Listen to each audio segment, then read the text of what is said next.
வணக்கம் மக்களே, welcome to a special experiment. ரொம்ப நாளா எங்க அப்பா அம்மாவை பார்க்கணும் போல இருக்கு. அவங்க ஃபாஸ்ட்ல இருக்காங்க. இதுல ஏறி ஸ்ட்ரைட்டா 1995க்கு போக போறேன். ஒர்க் ஆகுமான்னு தெரியல, ஆனா ரிஸ்க் எடுக்கிறது பப்ளுக்கு ரஸ்க் சாப்பிட்ற மாதிரி. வந்துட்டேன் ஃப்ரெண்ட்ஸ், நான் ஃபாஸ்ட்ல இருக்கேன். இங்க பார்த்தா ஒரு 5G டவர் கூட இல்ல, வெறும் மரம் தான் இருக்கு. ஏர் ரொம்ப பியூரா இருக்கு, பொல்யூஷனே இல்ல. சரி, நம்ம பேரண்ட்ஸ் எங்க இருக்காங்கன்னு தேடுவோம்.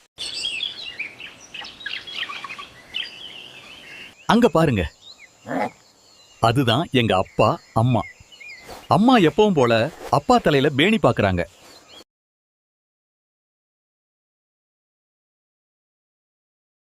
ஓகே ஃப்ரெண்ட்ஸ், டைம் டிராவல் முடிஞ்சு ரிட்டர்ன் வந்துட்டேன். லவ் யூ அம்மா அப்பா. லவ் யூ மக்களே. மறக்காம சப்ஸ்கிரைப் பண்ணுங்க. டடா.